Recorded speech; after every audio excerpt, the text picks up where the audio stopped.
Estímulos fiscales. Un estímulo fiscal consiste en diversas formas de reducir o exentar el pago de ciertos impuestos. Estos se conceden cumpliendo ciertos requisitos para la realización de determinadas actividades consideradas de interés público por el Estado, dispensa temporal de impuestos y reducción de tasas. Estímulos fiscales son aquellos que se autorizan a través de un grupo, colegiado de dependencias y o instituciones, mediante los cuales se permite a los particulares, personas físicas y morales, aportar recursos a un proyecto de inversión y disminuir el monto de su aportación del pago de su impuesto sobre la renta. En palabras sencillas, los estímulos fiscales son los instrumentos con los que los gobiernos cuentan para impulsar o promover un sector o actividad. No necesariamente contemplan una excepción o condonación de impuestos, sino que su efecto puede minimizar el pago de alguno de ellos. Los estímulos fiscales hoy en día son una herramienta que, debido a esta pandemia, ayudan a que las empresas y los empresarios den un respiro por todo este gran problema para que ellos no se vean tan afectados por la contingencia. Título 7 de los estímulos fiscales, capítulo 1 de las cuentas personales del ahorro. Artículo 185. Los contribuyentes a que se refiere el título 4 de esta ley que efectúan depósitos en las cuentas personales especiales para el ahorro, realizan pagos de primas de contratos de seguro que tengan como base planes de pensiones relacionados con la edad, jubilación o retiro, que al efecto autorice el Servicio de Administración Tributaria mediante disposiciones de carácter general, o bien adquieran acciones de fondos de inversión que sean identificables en los términos que también señala el referido órgano desconcentrado mediante disposiciones de carácter general. El importe de los depósitos, pago o adquisiciones a que se refiere este artículo no podrá exceder en el año del calendario que se trate del equivalente a 152,000, considerando todos los conceptos, y las acciones de los fondos de inversión a que se refiere este artículo quedarán en custodia del fondo de inversión al que se correspondan. No pudieron ser enajenadas a terceros, reembolsadas o compradas por dicho fondo, antes de transcurrir un plazo de 5 años contado a partir de la fecha de su adquisición, salvo en el caso del fallecimiento del titular de la acción. Las personas morales que quieran tributar conforme a este estímulo deben cumplir ciertos requisitos o reglas, como ser persona moral constituida únicamente por personas físicas que tributen en los términos del título 2 de la ley del ISR, que es el título de personas morales. Además, que los ingresos totales obtenidos en el ejercicio inmediato anterior no hubieran excedido de una cantidad de 5 millones. En el caso de que los contribuyentes inicien actividades, pueden optar también por calcular el impuesto conforme a lo establecido en este estímulo. Si estiman que los ingresos en el ejercicio fiscal que se trate no excedan del límite establecido.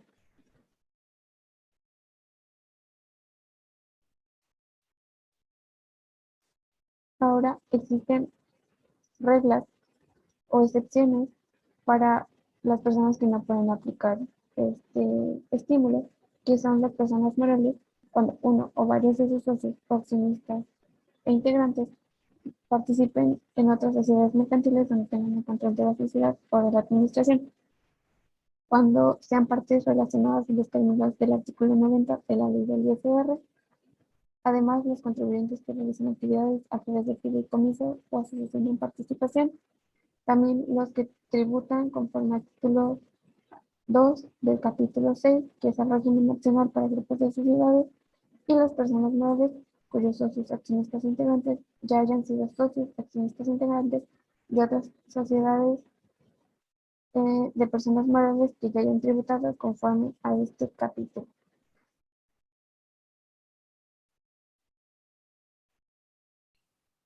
Características.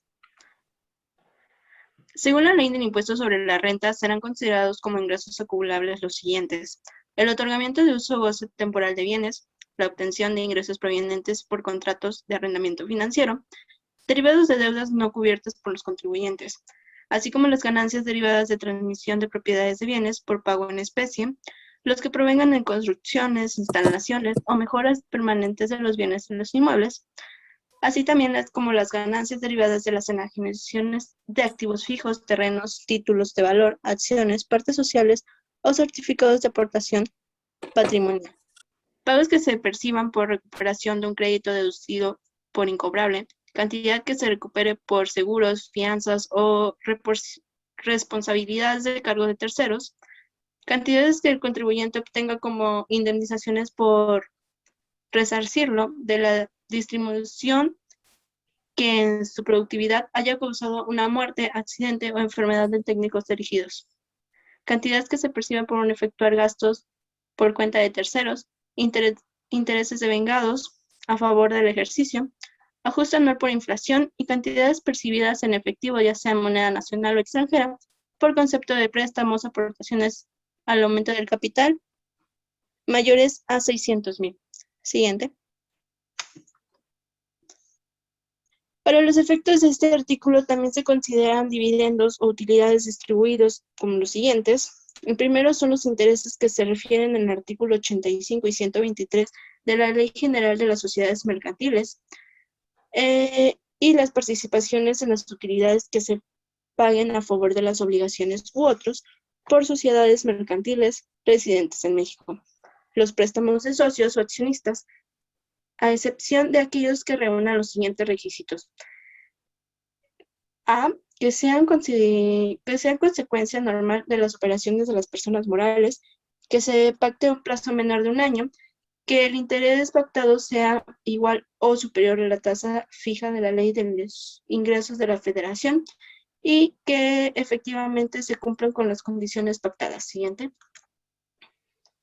Al igual que las erogaciones que no sean deducibles conforme a la ley y beneficien a los accionistas de personas morales, las omisiones de ingresos o las compras no realizadas e indebidamente registradas y las utilidades fiscales determinadas, inclusive presuntivamente por las autoridades fiscales. Ahora que conocemos las características de este estímulo, podemos hacer una comparación entre la aplicación del título 2 de personas morales, en el cual se utiliza base de vengada, y la acumulación de ingresos en base de flujo de efectivo. Como principal diferencia, se puede destacar que en el título de personas morales se deduce el costo de lo vendido y en el estímulo se deduce la adquisición de mercancías efectivamente pagadas. Además, que las devoluciones, rebajas, descuentos sobre compras se consideran ingresos siempre y cuando se haya hecho la deducción correspondiente en el periodo. Se puede notar también que, debido a que es una base en flujo de efectivo, cuando nosotros tenemos ventas a crédito, no se considera como un ingreso hasta que se cobre, hasta que esté efectivamente cobrada, como el cobro a clientes, ya no se reconoce en las personas morales debido a que ya se consideró en las ventas a crédito, pero para la acumulación de ingresos en base al flujo de efectivo sí se considera, igual que cualquier cosa, que cualquier concepto de ingresos que queden a crédito se considera un ingreso en el momento en el que se cobra. Ahora seguimos con las deducciones, en las cuales, como ya se mencionaba, se deduce el costo de ventas, tanto las compras de mercancía de contado como las de crédito. Pero en la acumulación de ingresos, como en base de efectivo, solo se consideran las compras de mercancía de contado.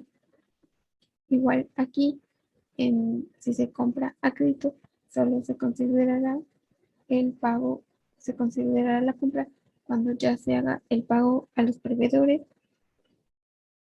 Los descuentos y las devoluciones de contado también se consideran, igual que las rebajas y los descuentos, solo si son de contado, debido a que, como base de flujo de efectivo, estos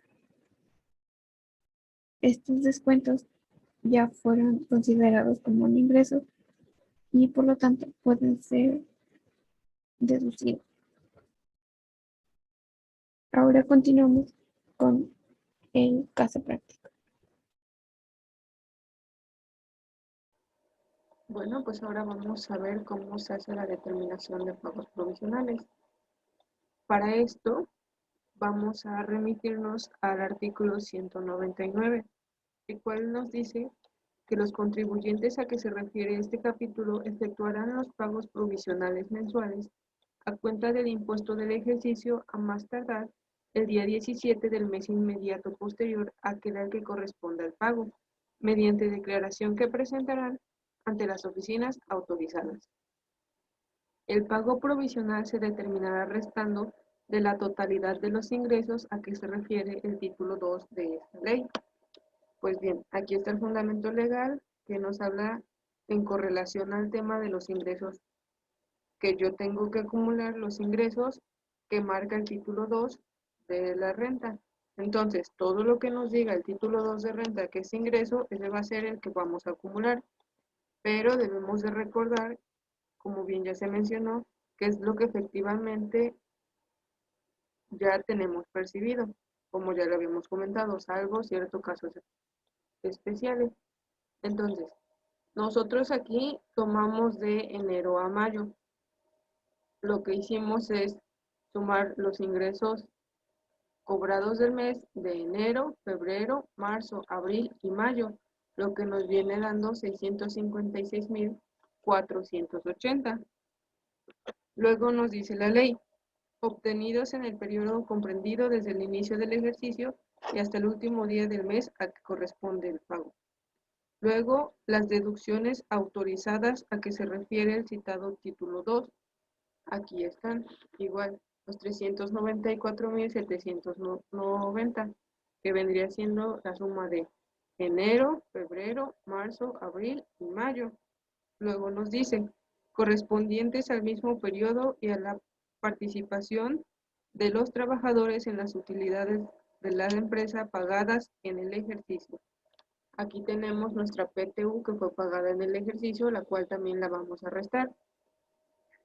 Y nos da también la opción, bueno, más bien nos dice que podemos también restarle las pérdidas fiscales de ejercicios anteriores. En este caso nosotros no tuvimos. Y restando todo esto de los ingresos acumulables nos va a dar nuestra base de impuesto. Y aquí nos dice la ley que al resultado que se obtenga conforme a lo señalado en los párrafos anteriores, se va a aplicar la tasa establecida en el artículo 9 de esta ley, que viene siendo la tasa del 30%. Entonces, a estos 227.434 aplicamos la tasa y nos va a dar el ISR del periodo, que son 68.230. Luego nos dice la ley, contra el pago provisional determinado conforme a este artículo se acreditarán los pagos provisionales del mismo ejercicio efectuados con anterioridad. Entonces aquí restamos nuestros pagos provisionales anteriores, que fue de 57.969, lo cual nos da en total un ISR a pagar de 10.261. Luego, para la determinación del impuesto anual, vendría siendo prácticamente lo mismo. Ya nada más que aquí ya sumamos todo, desde enero hasta diciembre. Lo mismo, los ingresos acumulables menos las deducciones autorizadas nos da el resultado. A eso le restamos la PTU pagada en el ejercicio, lo cual nos da la utilidad fiscal. Y en este caso, si tenemos pérdidas fiscales de ejercicios anteriores, que son 146.441, lo restamos y nos da el resultado fiscal. Por la tasa de ISR nos da un ISR del ejercicio a pagar de 106.444.20.